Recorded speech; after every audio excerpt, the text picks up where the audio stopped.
Oi pessoal, dessa vez eu estou fazendo a abertura desse vídeo. Nós estávamos hoje nos planejando para fazer um vídeo de perguntas e respostas. Porém, como eu estou a favor de vocês, hoje nós estaremos fazendo esse vídeo, o vídeo mais esperado desse canal, hoje será lançado.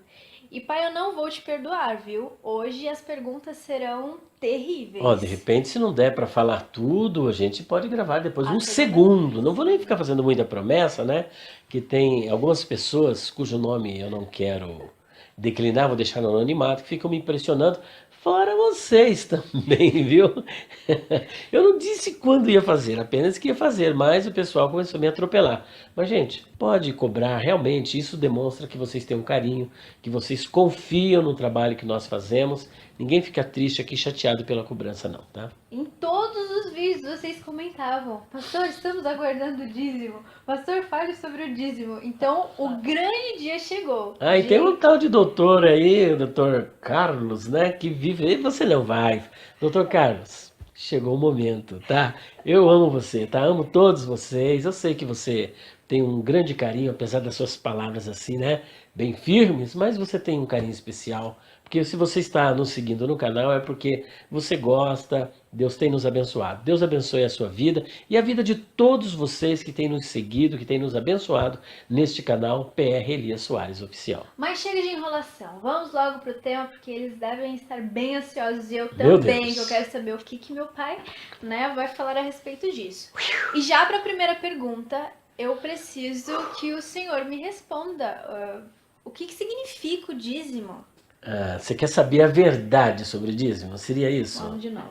Ah, E nesse vídeo, pai, eu quero que você me diga a verdade sobre o dízimo. Bom, por tudo que a minha filha já acabou de apresentar aqui, a minha filha Abigail, diga-se de passagem, morena linda, né, gente? Parece comigo. Esse é um dos temas mais polêmicos e também é extremamente solicitado pelos internautas, não somente aqui no YouTube, mas também no Facebook, no Instagram e na rádio, porque nós temos um programa de rádio, na Dória FM 98.1, que acontece das 11 ao meio-dia em São Paulo. Você pode estar nos seguindo neste programa da Faculdade Teológica Bethesda. Aqui um merchan aqui gratuito, viu, César? Posso fazer mais um merchan também? Vamos lá aproveitar. Se você tá aqui, aproveita já para se inscrever, para curtir, para espalhe esse vídeo, gente. As pessoas precisam saber sobre a verdade do dízimo. Então já aproveita, comenta aqui Ative as embaixo, ative as notificações. notificações.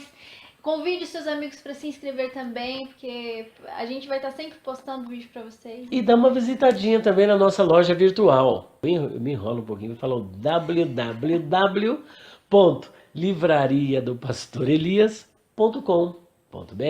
Ou se você também quiser, você pode me chamar lá no WhatsApp para questões de compra também das obras, que é o 0 operadora 11 94901. 6633. Bom, vamos então falar um pouco a respeito desse tema tão polêmico. Confesso que eu estou aqui um tanto apreensivo, um pouco nervoso.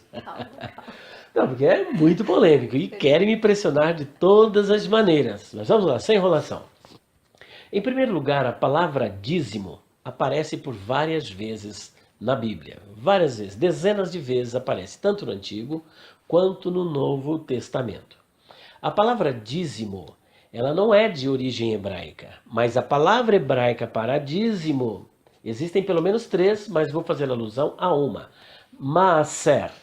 E Maaser vem de Esser, que Esser em hebraico significa 10. Logo, Maaser significa a 10ª parte, 10%. Portanto, quem contribui com os dízimos, ou os dízimos no Antigo Testamento, era 10% de toda a renda do contribuinte, de toda a renda. Havia em Israel 13 tribos. 12 tribos trabalhavam e sustentavam a tribo de Levi com os dízimos. E a tribo de Levi, por sua vez, tirava 10% dos 10%, ou seja, o dízimo dos dízimos, e entregavam aos sacerdotes e aos sumos sacerdotes. Porque havia muitos sacerdotes, principalmente na época do sacerdote, na época de Davi, que deu a espada para Davi, acho que é Ahimelech.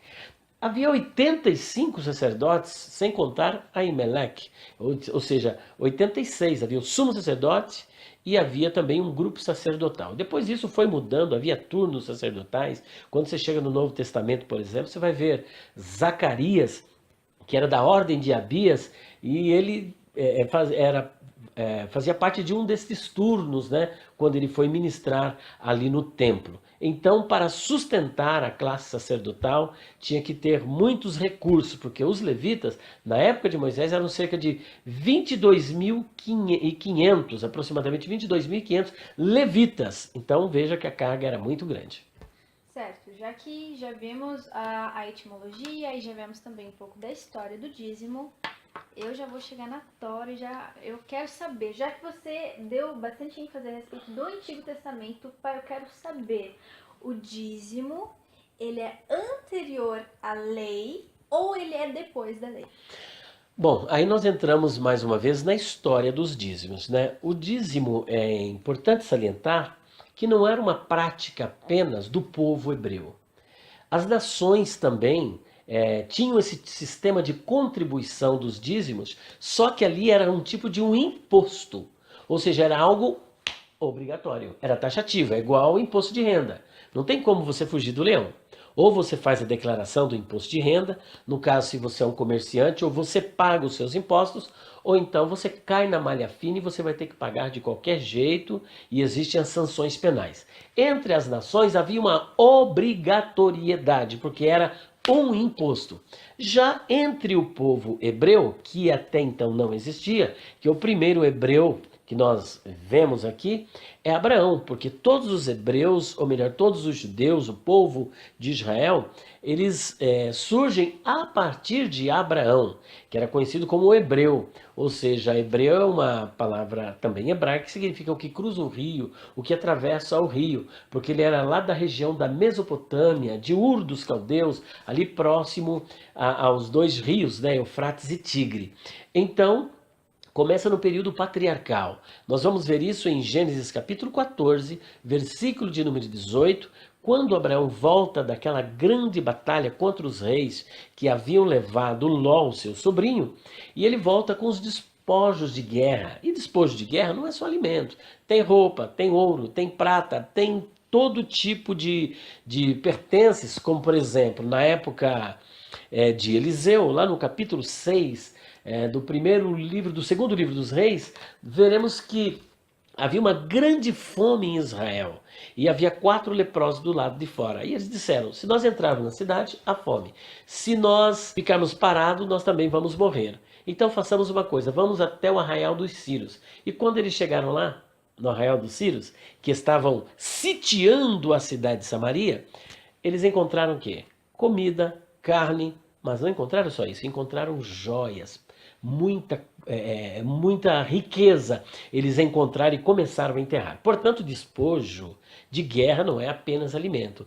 Tem objetos de valor que eles saqueiam, pegam de outras nações, como eles haviam pegado, por exemplo, de Sodoma, de Gomorra e daquelas cidades, e levado. Então, havia muita coisa de valor com Abraão. E a Bíblia diz que ele deu a Melquisedeque o dízimo de tudo. Está lá no capítulo 14, versículo 18 até o versículo 20, e que ele deu o dízimo para Melquisedeque e não o contrário, nós podemos ver lá em Hebreus capítulo 7, que diz que quem deu o dízimo foi Abraão. Então nós temos primeiro dizimista na Bíblia, Abraão, dando dízimo para Melquisedeque. E o segundo dizimista foi Jacó, Yaakov. Ele disse: se o Senhor me abençoar, e ele fez vários pedidos, e que se o Senhor atendesse os seus pedidos, de tudo que viesse na sua mão, veja bem, de tudo que viesse nas suas mãos, ele daria o dízimo. Ora, será que ele só recebia alimentos, só recebia roupas? Não, ele recebia muita coisa, dinheiro, ouro, prata, e ele prometeu que de tudo ele daria o dízimo. Portanto, nós temos aqui no período patriarcal, né, nesse período histórico, então, o primeiro patriarca, Abraão, E depois nós temos o registro de Jacó prometendo dar o dízimo. Aí o pessoal fala, mas para quem que ele deu o dízimo? Aqui a discussão não é para quem ele deu, para quem ele pagou. Ele prometeu para Deus. Agora, a Bíblia não vai entrar em minúcias, como foi, onde foi. Abraão, nós vimos que ele entregou o dízimo para Melquisedeque, que era sacerdote de Eliom, sacerdote do Deus Altíssimo. Então podemos entender que o dízimo, ele antecede a lei, correto? Ele é antes da lei. Ele antecede a lei, não é da lei, mas ele precede a lei, com certeza. Então, já que ele antecede a lei, eu quero saber, no período da lei, como é que o dízimo funcionava?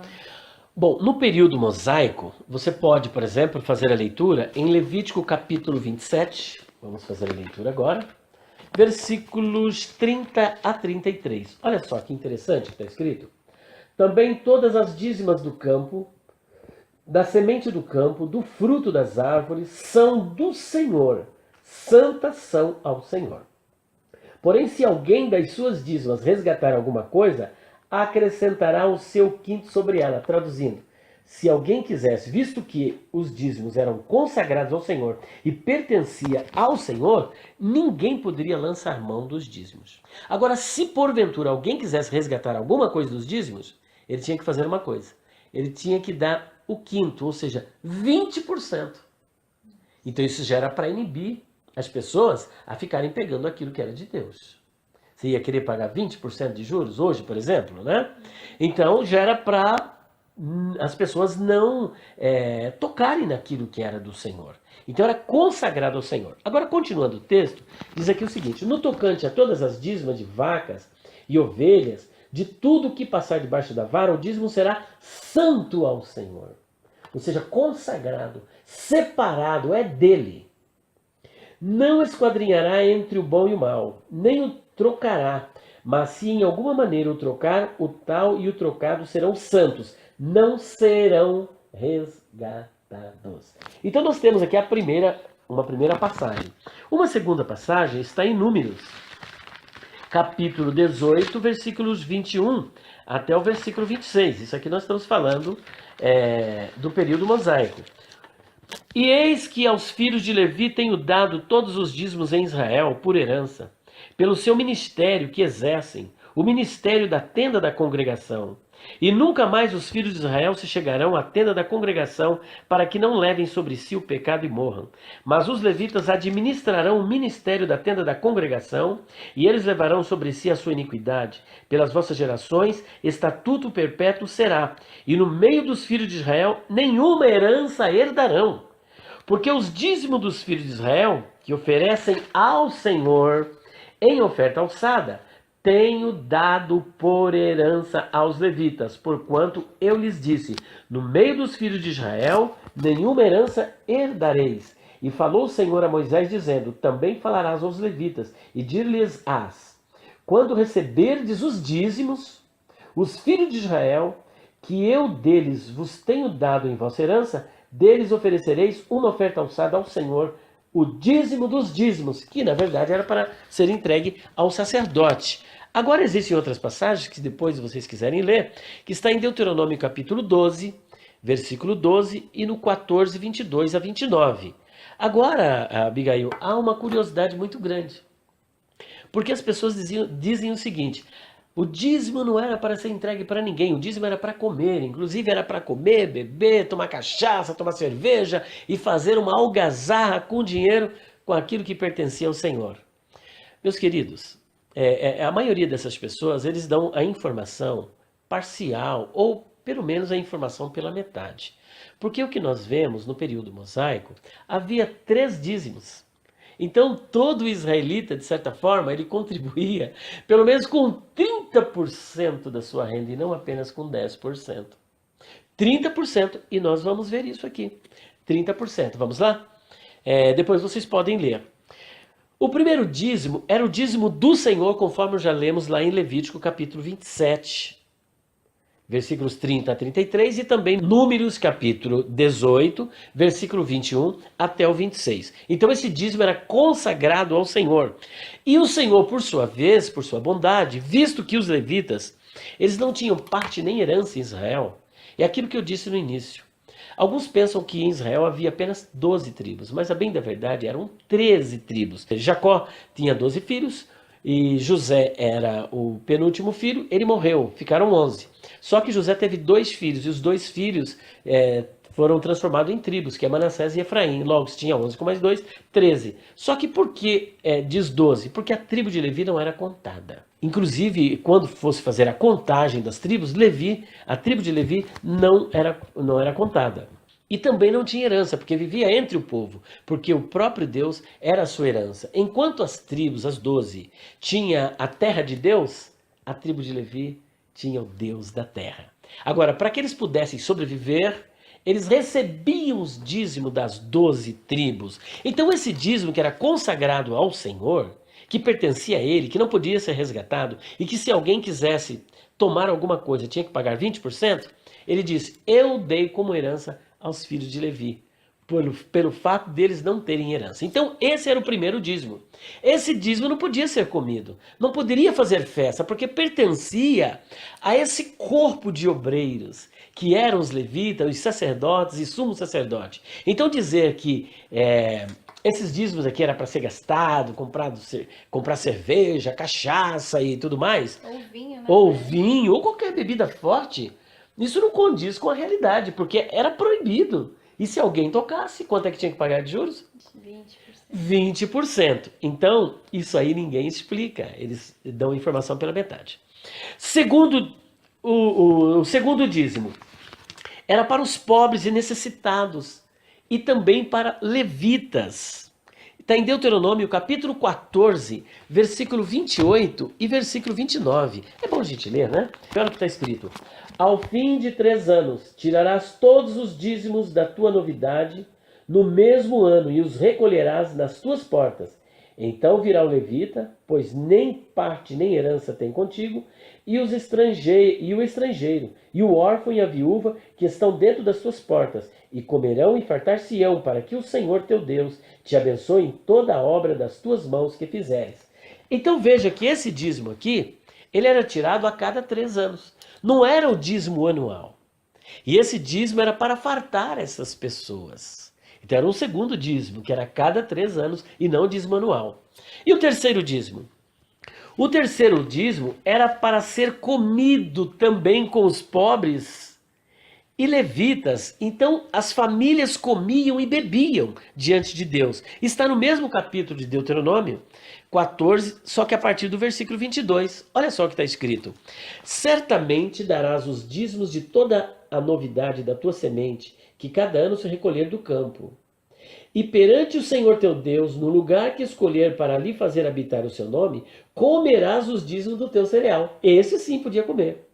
Do teu mosto, do teu azeite e os primogênitos das tuas vacas e das tuas ovelhas, para que aprendas a temer ao Senhor teu Deus todos os dias.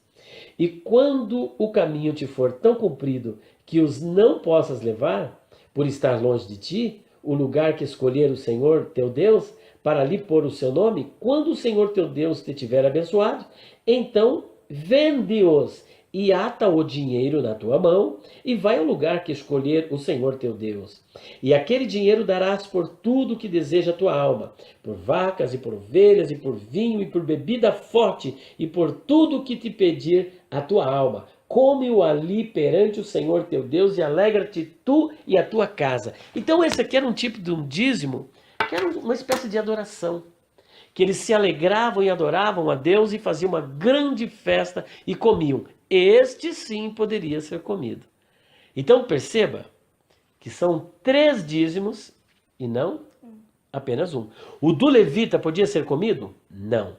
Aquele que era oferecido ao Senhor e que ele entregava aos levitas podia ser comido? Não. Esse dízimo não poderia ser mexido. Se alguém mexesse, tinha que pagar 30%. E aí está o dízimo no período, ou melhor, 20%. 20%, 30% era a contribuição que normalmente um israelita ou as tribos pagavam, né? Até 30%, né? E aí está o dízimo no período mosaico. E no período da monarquia, como o dízimo ocorria nesse tempo? Pois é, como você já disse, existe o dízimo no período da monarquia. O período da monarquia é o período dos reis. Nós temos, por exemplo, o Reino Unido, onde nós temos Saul, Davi e Salomão. Inclusive no período de Davi, havia dois reis, né? Davi reinando no Reino do Sul e Isbosete, que era filho de Saul, reinando no Reino do Norte. Mas como eram os dízimos no período de Davi? Bom, no período de Davi, você tinha, por exemplo, não somente a classe sacerdotal, mas tinha também os levitas, os porteiros, os cantores. Tinha vários ofícios, turnos sacerdotais, que eram vários turnos sacerdotais, inclusive desses cantores e desses mestres da música, ministros de louvor, nós temos entre eles um que colaborou com 11 salmos no Terrilim, que é o caso de Asaf, né? Asaf, Remã e Jedutum, e também os filhos de Coré. Havia vários turnos de cantores e toda essa classe de músico, de levitas, de sacerdotes e de porteiros, eles eram sustentados com os dízimos. Quem sustentavam eram as tribos, que pagavam seus impostos, e aqui nessa época já tinha os impostos, que inclusive Salomão, posteriormente, ele cobra impostos do povo. E impostos pesados. Segundo alguns, o povo chegou a pagar até 60%, já pagavam 30% dos dízimos, mas isso chegou até 60%, ao ponto, sério, das tribos do norte virem reclamar com Salomão os encargos pesados. Porque ele vivia uma vida nababesca, uma vida de muita riqueza, mas sustentada pelo povo, que trazia dízimos, impostos e tudo mais. Então veja que já nessa época era muito pesado os encargos. Então os dízimos nessa época era para a sustentação desta classe, também da monarquia, dos sacerdotes, dos levitas, dos cantores, dos porteiros e tudo mais. Legal. Vamos avançar um pouquinho mais. Eu quero saber também no período do exílio, né? Posterior a isso, o dízimo também era mantido? Olha, no período do exílio não havia o pagamento de dízimo, né? Até porque não havia o sacerdócio, né? Eles estavam em outras nações, principalmente na Babilônia. Mas no pós-exílio, como você já fez a pergunta, no pós-exílio, Neemias, ele traz de volta o povo para Jerusalém, para a reconstrução dos muros, porque Zorobabel e Esdras reconstruíram o templo, e Neemias ficou com o encargo de reconstruir as muralhas, a fortaleza da cidade. Então, Neemias, você vai ler, por exemplo, lá no capítulo 12 e 13, que Neemias, ele reintegra novamente o pagamento dos dízimos. Por quê? Por conta do povo não estar mais pagando dízimo, os levitas, os sacerdotes, tinham que voltar para suas terras e trabalhar. E a obra do Senhor estava sendo relegada ao último plano, não estava mais sendo realizada a obra do Senhor. E até porque havia lá Sambalate, Tobias, Gésimo, Arauto, que estavam morando na casa do tesouro, com todas as suas tralhas. E Neemias despeja esse povo e reintegra novamente o mandamento, o ofício, a exigência do pagamento do dízimo para a sustentação do ministério sacerdotal e também dos levitas, dos cantores, que continuou esta mesma atividade. Então os dízimos era para sustentar este povo no período de Neemias. Agora tem também o período de Malaquias, né? Verdade. Inclusive, já pegando o gancho disso, algumas pessoas elas questionam, né? Porque Malaquias, ele cobra os dízimos dos sacerdotes. É o que o povo diz, né? É o que o povo diz. Mas afinal, essa cobrança era realmente dos sacerdotes ou era do povo? A Bíblia responde. Vamos, a Bíblia vai responder. Afinal de contas, será que... E geralmente as pessoas que fazem essa objeção, elas fazem no intuito de não devolver aquilo que é de Deus, para não pagar aquilo que é de Deus. Quem roubava Deus eram os sacerdotes e não o povo. Vamos ver o que o texto diz? Olha lá. Capítulo 3 de Malaquias, versículo 8. Ou melhor, vamos a partir do versículo 7. Desde os dias de vossos pais, vos desviastes dos meus estatutos, e não os guardastes. Tornai vós para mim, e eu tornarei para vós, diz o Senhor dos exércitos, Yahvé Tsebaot. Mas vós dizeis, em que havemos de tornar? Roubará o homem a Deus? Todavia, vós me roubais e dizeis, em que te roubamos? Aí ele responde, nos dízimos e nas ofertas alçadas. Com maldição sois amaldiçoados, porque me roubais a mim, vós toda a nação. Vós toda a nação. E é curioso que sacerdote, ele não pagava dízimo, sacerdote recebia. As 12 tribos tiravam dízimo, entregavam para a tribo de Levi. A tribo de Levi pegava aquele montante, tirava o dízimo dos dízimos e entregava para os sacerdotes. Portanto, esse questionamento levantado está vendo aí, na verdade, uma inversão de valores. Quem pagava era a nação, que entregava para os levitas e para os sacerdotes. E esta era realmente a prática daquela época. Aí ele continua. Trazei todos os dízimos à casa do tesouro, para que haja mantimento na minha casa. E depois fazei prova de mim, diz o Senhor dos Exércitos, se eu não vos abrir as janelas do céu e não derramar sobre vós uma bênção tal, que dela vos advenha a maior abastança. Certo. Bom, então nós fizemos aí um panorama no Antigo Testamento, mas pai, eu preciso saber também do Novo Testamento. Existe algum apoio no Novo Testamento a respeito do dízimo? Qual que era a visão de Jesus a respeito do dízimo? Olha, vamos trabalhar a questão do Novo Testamento. Será que existe? Bom, alguns têm questionado dizendo o seguinte, Mateus, Jesus viveu num contexto do Antigo Testamento. E é verdade, ele viveu de acordo com a égide, com a lei do Antigo Testamento. Mas Mateus, Marcos, Lucas e João faz parte do cânon do Novo Testamento. Então isso é inegável, isso é incontestável. Mas vamos ver o que é que Jesus diz em Mateus 23, 23, acerca dos dízimos. Aqui parece-me que Jesus aprovou o dízimo. Então é importante salientar que Jesus aprovou e abonou. Olha o que está escrito em Mateus 23, 23. Ai de vós, escribas e fariseus, hipócritas, pois que dais o dízimo da hortelã, do endro e do cominho. Ou seja, eles davam dízimo de tudo, incluindo essas coisas da hortaliças, essas mínimas coisas. Ou seja, faziam conta, faziam questão de dar o dízimo das mínimas coisas. Ou seja, não deixava passar nada. Porque um bom dizimista tem que contribuir com tudo. E é o que eles faziam. E desprezais o mais importante da lei. E o que é mais importante da lei? O juízo, a misericórdia e a fé. Então, 3 coisas Jesus destaca como sendo as mais importantes da lei: justiça, misericórdia e fé. Agora olha a palavra de Jesus. Deveis, porém, fazer essas coisas e não omitir aquelas. Ou seja, vocês devem praticar a justiça, a misericórdia e a fé e não deixar de dar os dízimos. Portanto, nós temos aqui um apoio de Jesus em relação aos dízimos. Agora, alguns chegam a dizer que o dízimo era só de alimento, Abigail. Era essa a pergunta que eu queria fazer, porque eu já ouvi também de pessoas que falam, mas naquela época eram animais, eram roupas, então eu não preciso dar o meu dinheiro. Isso procede, pai? Bom, vamos ver que essa objeção, ela parece-me que não se sustenta, porque os fariseus e escribas faziam conta de dar dízimo de tudo. E veja que eles não eram um povo agrícola. Era uma classe rica, saduceus, escribas, fariseus, era uma classe rica.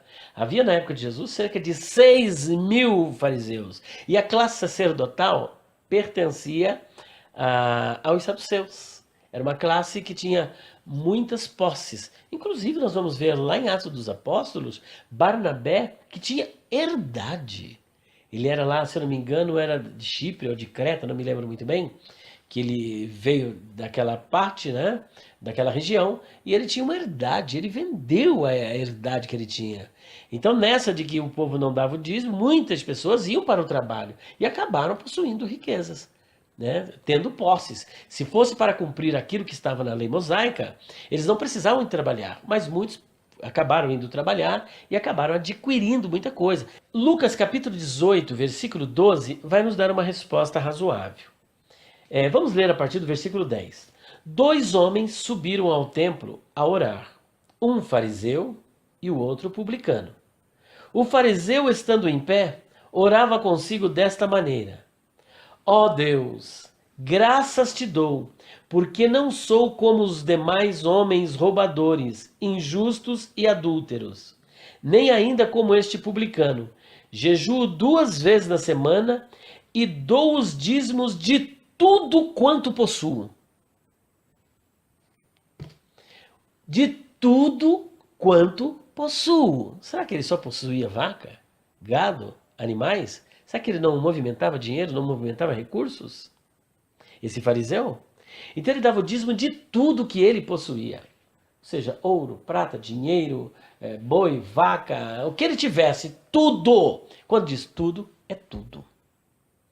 Então esse fariseu, que não dá para a gente dizer que ele fazia parte da tribo de Levi, né? Era um fariseu, era uma classe, fazia parte de um grupo religioso ferrenho na época de Jesus.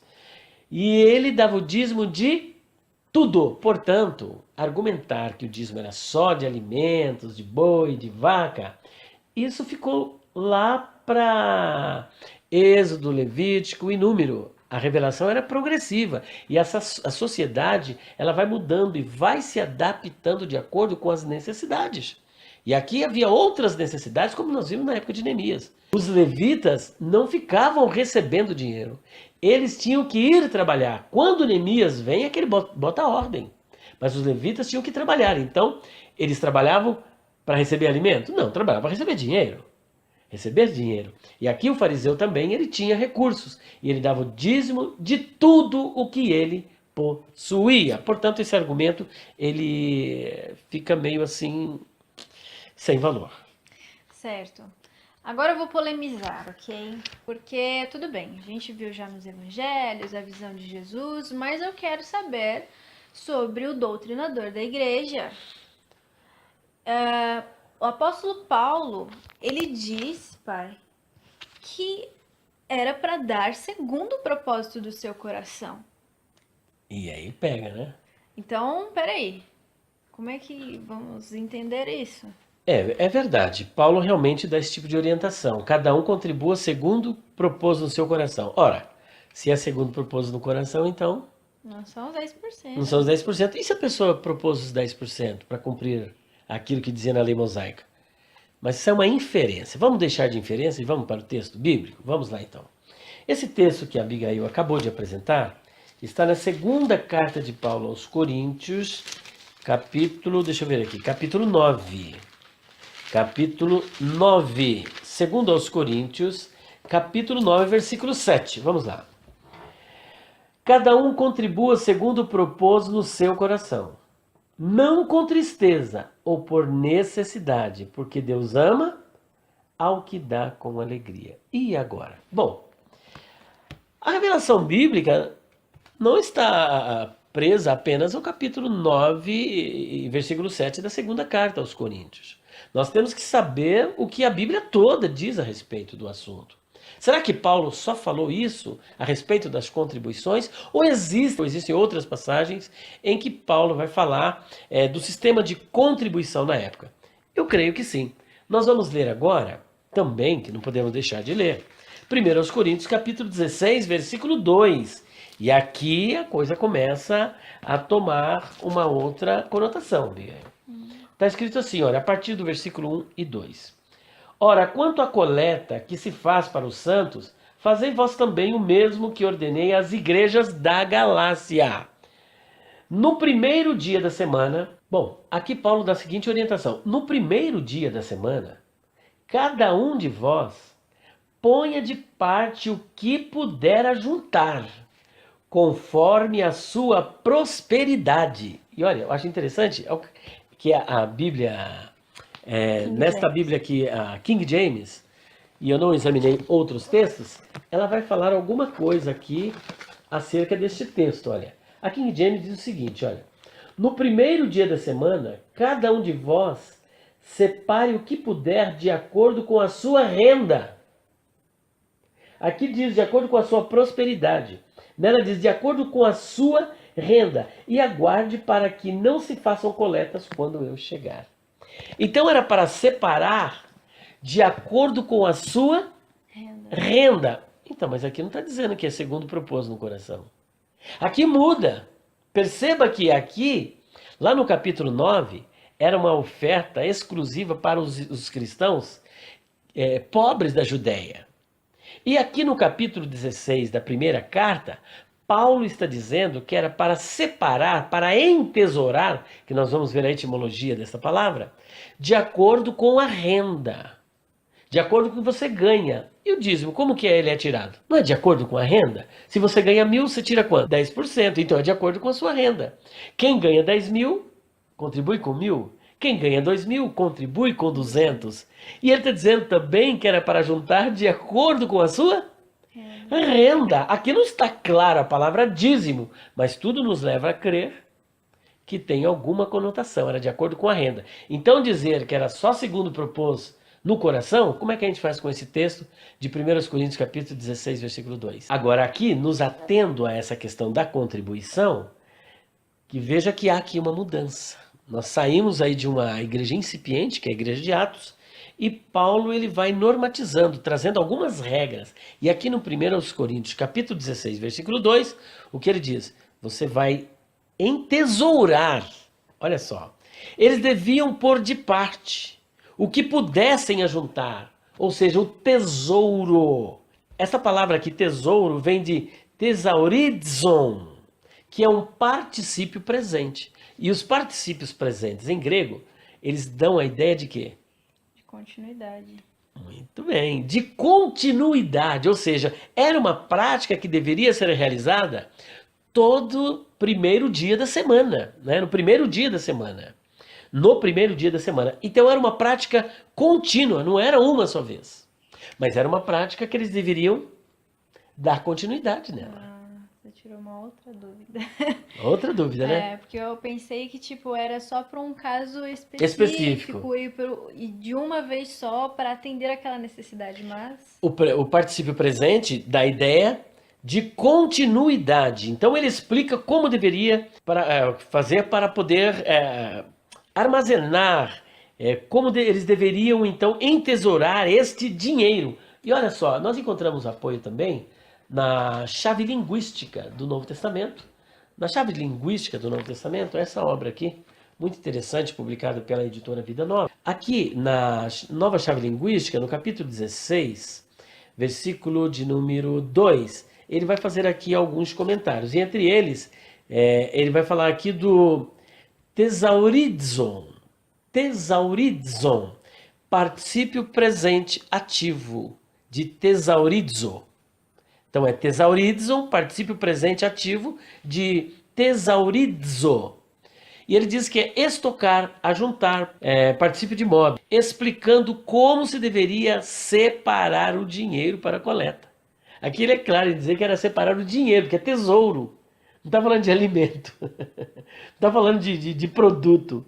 É tesouro, thesaurizon, que é um particípio presente ativo de thesaurizo, que é o mesmo que aparece, se eu não me engano. Então veja que ele faz alusão aqui à mesma palavra que está em Lucas. Não ajunteis para vós tesouro. É a mesma palavra grega thesaurizon, que é um particípio ativo, um particípio presente ativo do verbo thesaurizo, que é entesourar, que fala de riqueza, fala de recursos financeiros. E a nova chave linguística abona esta verdade. Então veja que, além desta passagem de 1 Coríntios capítulo 16, versículo 2, que nós vemos a ênfase no verbo grego thesaurizo, que aí nós vimos a palavra que veio o verbo thesaurizon, que é um particípio presente ativo do verbo thesaurizo. Nós vamos ver que Paulo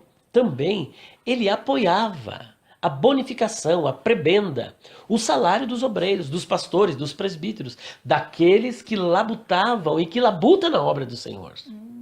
polêmica. É polêmico, porque veja só, que Paulo é a favor do salário. Nós vamos ver isso em 1 Coríntios capítulo 9, 1 a 14, porque tem alguns que são contrários a isso, né? Mas vamos ver, 1 Coríntios capítulo 9, 1 a 14. E tem uma passagem, não sei se é 2 Coríntios, onde ele diz assim, ó, como que eu posso dizer? Eu despojei as igrejas. E a palavra grega ali não é klepto. Existe uma outra palavra grega que para roubo. É como se ele tivesse roubado. É uma figura de linguagem que ele está usando exclusivamente para dizer que ele tirou, que ele recebeu dinheiro daquelas igrejas, mas não tirou da igreja de Corinto, porque a igreja de Corinto era uma igreja que murmurava muito e que criticava e que punha em xeque o apostolado de Paulo. Então, para que ele não desse mais motivo para eles falarem do seu ministério e da sua pessoa, ele não recebia nada dessa igreja. Mas ele diz, mas eu roubei, ou seja, eu despojei. Não roubar no sentido de tomar de assalto, não. É uma figura de linguagem que Paulo está usando. Se nós analisarmos no dicionário grego, do Novo Testamento, inclusive aquele dicionário que é publicado pela Sociedade Bíblica do Brasil. Muito interessante, ele dá uma explicação exegética, ele dá uma explicação exegética muito interessante nesta passagem onde Paulo faz esta alusão. Agora, vamos para esta passagem de 1 Coríntios, capítulo 9. Em 1 Coríntios, capítulo 9, ele, de uma forma clara, dá total apoio para que o obreiro receba o salário. É claro que com isso, ele não está dando apoio aqui para explorador, para aquele que quer arrancar a lã da ovelha, que quer viver à custa da ovelha no sentido de viver uma vida de milionário, de bilionário, explorando os crentes. Isso não está sendo apoiado por Paulo. Isso aí são lobos vorazes, devoradores, que querem tirar tudo que você tem, fazendo promessas que não vão se cumprir, explorando as igrejas. Nós somos contra isso, a Bíblia é contra isso. O próprio Paulo diz, tendo o que comer, o que beber e com o que nos vestir, estejamos com isso contentes, porque os que querem ficar ricos acabam caindo em tentação, em laço, em muitas concupiscências nocivas que submergem os homens à ruína e à perdição. Mas tu, homem de Deus, você tem que fugir dessas coisas, se apegar à justiça, à fé, ao amor, ao fruto do Espírito Santo e tomar posse da vida eterna. Então não há apoio aqui para explorador, para usurpador da fé, para os mercenários, para aqueles que gostam de explorar os crentes e assaltando os cofres das igrejas. Não, não é esse tipo de apoio. Mas ele está apoiando que o obreiro ele é digno do seu salário. Olha o que ele diz aqui. Capítulo 9 da primeira carta de Paulo aos Coríntios, a partir do versículo 1. Ele diz assim, olha, não sou eu apóstolo? Não sou livre? Não vi eu a Jesus Cristo, Senhor nosso? Não sois vós a minha obra no Senhor? Se eu não sou apóstolo para os outros, ao menos o sou para vós, porque vós sois o selo do meu apostolado no Senhor. Esta é a minha defesa para com os que me condenam. Havia os críticos aqui, como hoje também existe. Né? Os que criticam o pastor de receber salário. Aquele pastor que vive honestamente, trabalhando para o Senhor, ele tem que ter uma vida digna. Mas isso não dá ocasião para assaltar o cofre da igreja. Isso é um pastor que, olha, só a graça de Deus. Não vou nem aqui nominá-lo. Existem adjetivos que eu quero poupar. Até aqueles que trabalham, né, em período integral. Período integral, principalmente. Porque como é que eles se sustentariam? Porque o pastor... Que tem filhos. Exatamente. Filho na escola. Tem uma família. Então, como é que um pastor vai se sustentar sem estar no trabalho secular, né? Verdade. Então, ele precisa de um sustento. Precisa de um sustento. Existem igrejas que preferem tomar outra atitude? Existem, como Paulo preferiu na igreja de Corinto. Mas Paulo recebeu de outras igrejas. Então, veja bem que é necessário o apoio aos pastores que trabalham honestamente. Inclusive, Paulo, algumas igrejas preferem não receber recursos, como Paulo não quis receber da igreja de Corinto. Mas o mesmo Paulo que não quis receber da igreja de Corinto, é aquela passagem que a Abigail agora me ajudou, que está em 2 Coríntios capítulo 11, versículo 8. Olha só. E ele ainda no 7, olha, eu acho lindo isso aqui que ele diz. Ó, pequei porventura humilhando-me a mim mesmo, para que vós fosseis exaltados? Porque de graça vos anunciei o evangelho de Deus? Então alguns se apegam nesse texto dizendo, tá vendo? Pastor não pode receber salário. Só que esquece do versículo 8. O 7 disse isso. Mas olha o versículo 8. Outras igrejas despojei eu para vos servir, recebendo delas salário. E quando estava presente convosco e tinha necessidade, a ninguém fui pesado. A ninguém quem? Da igreja de Corinto. Mas outras igrejas despojei. É interessante que nós vamos ver essa etimologia aqui da palavra despojar, que ela é bem diferente. A palavra despojar aqui, deixa eu ver aqui, é silau, não é clepto, mas é silau, olha só. Silau, aqui na nova chave linguística eu encontrei de novo, a palavra silau, que é um verbo, né? Na verdade, o silau é despojar. A palavra era usada tanto para o despojar de templos, como para os saques realizados por soldados. Então era tanto despojar como saquear. E Paulo usa aqui numa figura de linguagem metafórica, inclusive nesse léxico da sociedade bíblica, há uma explicação exegética e etimológica bem interessante, né? Que eu deveria estar com ela aqui, mas não estou. Mas tudo bem. Outras igrejas despojei. Então ele recebia salário de outras igrejas. E aqui ele continua então. Ó. Não temos nós direito de comer e de beber? Eu voltei para 1 Coríntios 9 e agora estou no 4. Não temos nós direito de levar conosco uma mulher irmã? Como também os demais apóstolos e os irmãos do Senhor e Cefas? Ou só eu e Barnabé não temos direito de deixar de trabalhar? Quem jamais milita à sua própria custa? Quem planta a vinha e não come do seu fruto? Ou quem apacenta o gado e não come do leite do gado? Digo eu isso segundo os homens? Ou não diz a lei também o mesmo? Porque na lei de Moisés está escrito, não atarás a boca ao boi que trilha o grão. Porventura tem Deus cuidado dos bois? Ou seja, é de boi que Deus está falando? Ou não o diz certamente por nós? Certamente que por nós está escrito, porque o que lavra deve lavrar com esperança, e o que debulha deve debulhar com esperança de ser participante. Se nós vos semeamos as coisas espirituais, será muito que de vós recolhamos as carnais? Se outros participam deste poder sobre vós, por que não mais justamente nós? Mas nós não usamos desse direito, antes suportamos tudo para não pormos impedimento algum ao evangelho de Cristo. Ele está falando em relação à igreja de Corinto, conforme nós vimos que em 2 Coríntios 11:8, ele despojava, recebia salário e dinheiro de outras igrejas. Não sabeis vós que os que administram o que é sagrado comem do que é do templo? E que os que de contínuo estão junto ao altar participam do altar? Assim ordenou também o Senhor aos que anunciam o evangelho que vivam do evangelho. E ainda mais, porque é muito que nós temos para dizer, é aquilo que você já citou, como custear os salários, as despesas das igrejas, se não houver dinheiro. E ainda temos um outro texto, em 2 aos Tessalonicenses, capítulo 5, versículo de número 12, 1 aos Tessalonicenses, melhor, capítulo 5, 12, olha só o que está escrito. E rogamo-vos, irmãos, que reconheçais os que trabalham entre vós, e que presidem sobre vós no Senhor e vos admoestam. E o 13, olha, e que os tenhais em grande estima e amor por causa da sua obra, tende paz entre vós. E agora, para fechar, 1 Timóteo capítulo 5, versículo 17 e 18.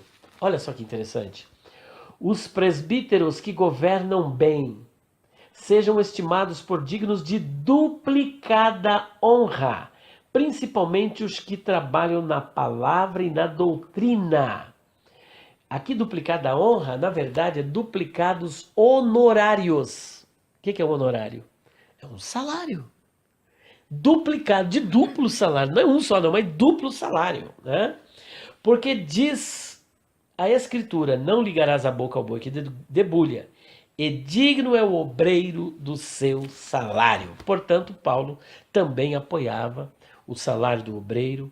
Ele não só disse que era para contribuir segundo propôs no seu coração, mas era de acordo com a sua renda, e nós vimos o verbo grego para isso. Vimos também no 1 Coríntios 9, 1 a 14, ele dando esse apoio, 1 Tessalonicenses 5, 12 e 13, e 1 Timóteo 5, 17 e 18. Portanto, essa questão está resolvida, Abigail. Certo.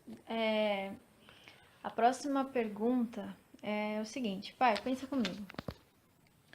Alguns dizem que o dízimo, ele era da lei, certo? Tá. Só que Jesus não cumpriu a lei? Verdade, correto. Tá. Se ele, lá em Hebreus, a gente vê que houve mudança de sacerdócio. Havendo mudança de sacerdócio, a mudança de lei. Tá. Por que então eu preciso dar o dízimo? É uma objeção bastante oportuna e muito interessante. Agora, a grande pergunta é, será que o dízimo é da lei? Nós vimos desde o início que o dízimo precede a lei.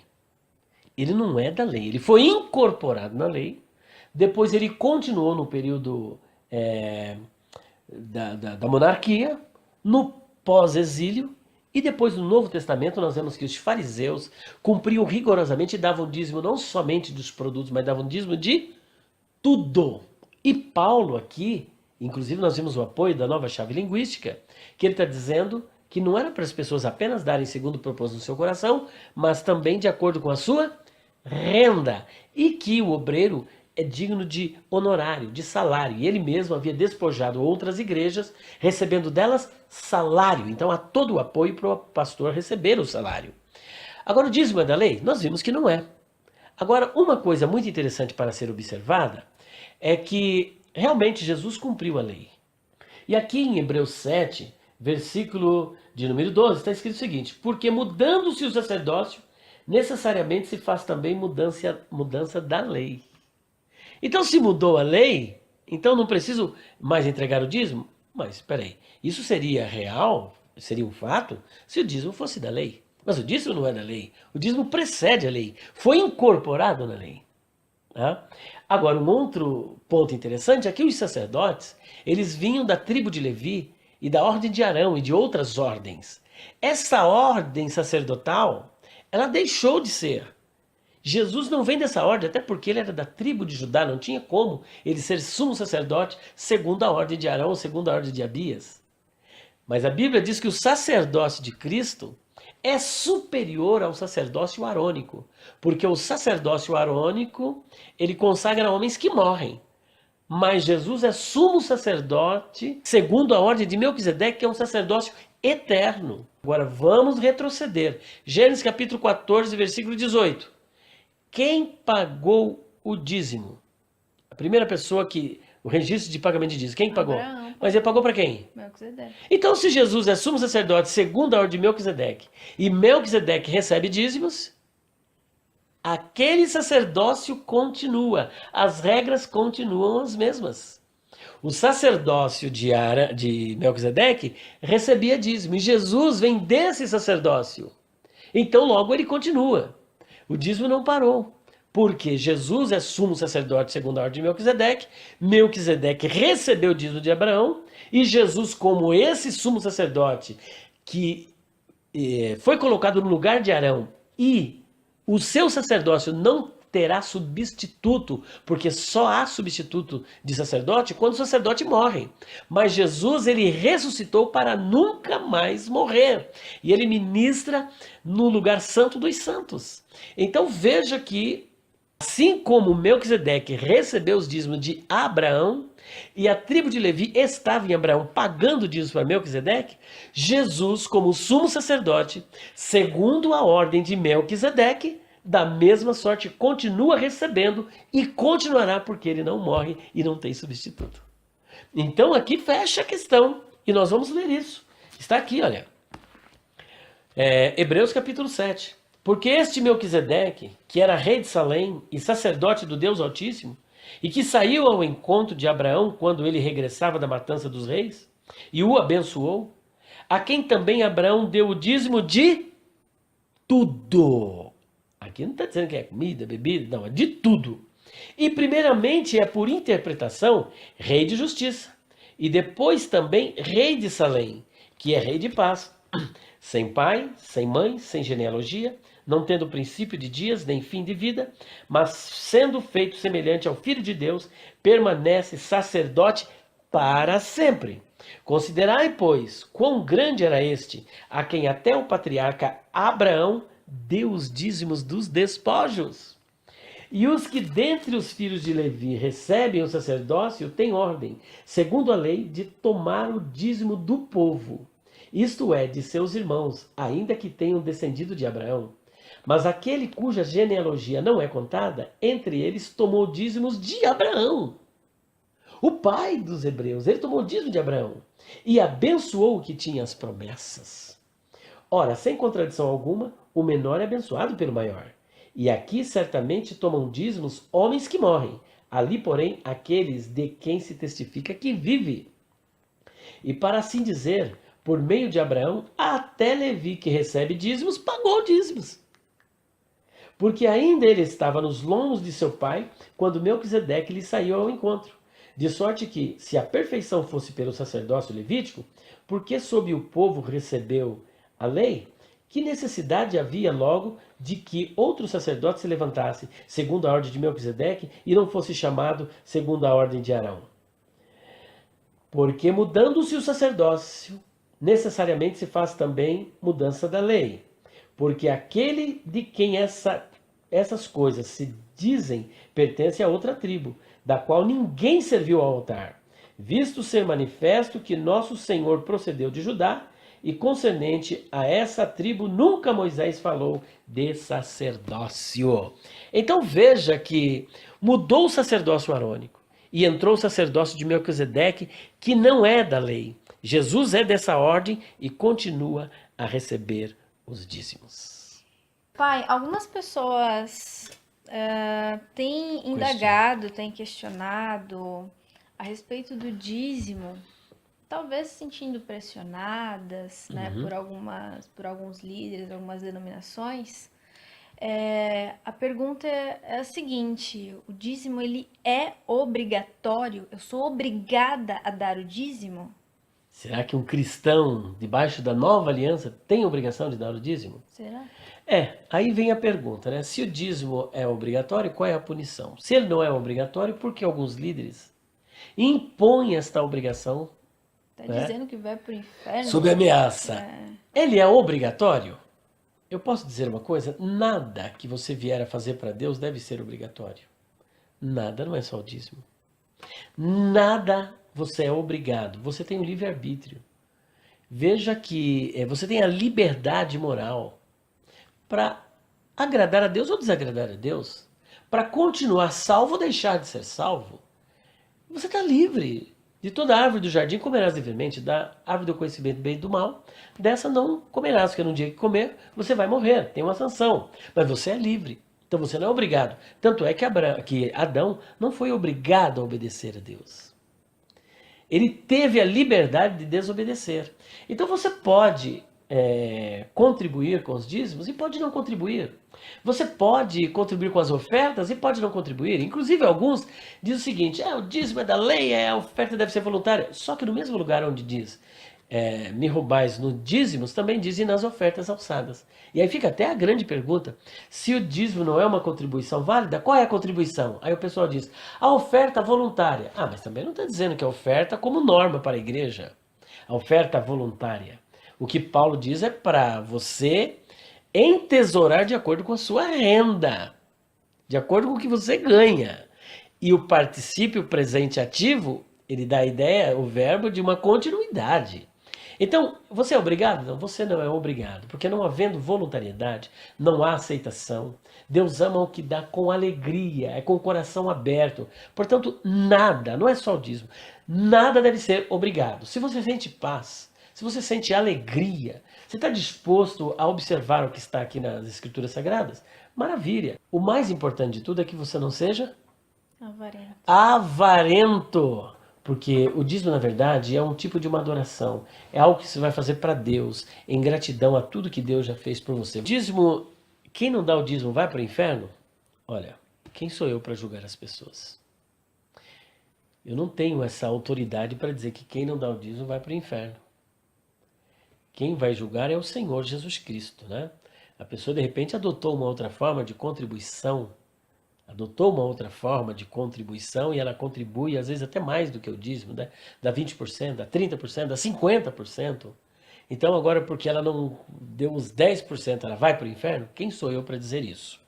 Mas uma coisa eu posso dizer, que o avarento, o mão de vaca, o mesquinha, o munheca, o camuquira, Pão duro. o pão duro, o ególatra, o egoísta, aquele que adora mamon, a riqueza, o dinheiro, e que depende disso para ele viver, e sem isso nada ele pode fazer, a Bíblia tem uma resposta para essa pessoa. E eu quero ler Efésios capítulo 5 e versículo 5, Abigail. Efésios 5, 5, acerca deste assunto, diz o seguinte: porque bem sabeis isto, que nenhum fornicador, ou impuro, ou avarento, o qual é idólatra, tem herança no reino de Cristo e de Deus. Então veja que o avarento, a avareza, ela é colocada no mesmo nível da fornicação e da impureza e da idolatria. Então uma pessoa que vive nesta prática, Paulo está dizendo aqui com toda clareza para a igreja de Éfeso, que é a carta aos Efésios, é a rainha das epístolas, né? Por conta do alto nível de revelação, que a pessoa que vive deste jeito, veja só, não tem herança no reino de Cristo e de Deus. E ele ainda, escrevendo para a igreja de Colossos, que parece-me que essas duas cartas, né, têm o mesmo conteúdo, ele diz o seguinte, no versículo 5, capítulo 3 da epístola de Paulo aos Colossenses, versículo 5. Mortificai, pois, os vossos membros que estão sobre a terra. A prostituição, a impureza, o apetite desordenado, a vil concupiscência e a avareza, que é idolatria. Agora, olha o 6. Pelas quais coisas vem a ira de Deus sobre os filhos da desobediência, nas quais também em outro tempo andastes quando vivieis nelas. Mas agora, despojai-vos também de tudo, da ira, da cólera, da malícia, da maledicência, das palavras torpes da vossa boca, não mintais. E aí ele vai aqui as coisas que nós não devemos praticar, obras da carne que devem ser abolidas. Mas interessante que ele fala da avareza e continua dizendo que é a idolatria. Aí você vai para Apocalipse. Apocalipse, capítulo 21, versículo de número 8. Está escrito assim: mas quanto aos tímidos, e tímido aqui não é do ponto de vista da psicologia, aquele que não se identifica com Cristo, né? Podemos até fazer um vídeo sobre isso. Sobre isso, verdade. E aos incrédulos, e aos abomináveis, e aos homicidas, e aos fornicadores, e aos feiticeiros, e aos idólatras. E a todos os mentirosos, a sua parte será no lago que arde com fogo e enxofre, o que é a segunda morte. E no 22:15, olha o que está escrito. Ficarão de fora os cães, e os feiticeiros, e os que se prostituem, e os homicidas, e os idólatras, e qualquer que ame e comete a mentira. Então, não sou eu que estou dizendo nada. Se você vive essa vida, a Bíblia está dando uma resposta para isso, não sou eu. Bom, amiga, eu penso que aqui nós encerramos então essa tarefa de falar sobre o dízimo. Se for necessário, num outro momento nós poderemos até dar continuidade, mas fica aí então esta orientação acerca dos dízimos. Sei que haverá muitos... Não importa. Falem mal de mim, mas falem de mim. Gente, e eu vou aproveitar também para falar para vocês comentarem aqui embaixo, se vocês tiverem alguma dúvida. Eu vou até pedir uma gentileza para vocês. Quando vocês tiverem alguma dúvida, eu acho que vai ficar mais fácil quando eu separar as perguntas de vocês. Vocês colocam hashtag PR Elias Responde, que aí eu vou conseguir identificar mais rápido, até mesmo se for a respeito desse tema, para quando a gente fizer uma segunda parte, estar respondendo vocês. Portanto, que Deus abençoe grandemente a vida de cada um de vocês. Muito obrigado, Abigail, pela sua participação e colaboração. Obrigada, senhor. Obrigada pela oportunidade de estar aqui. Um beijo no coração de todos vocês e até o próximo vídeo, se Deus quiser.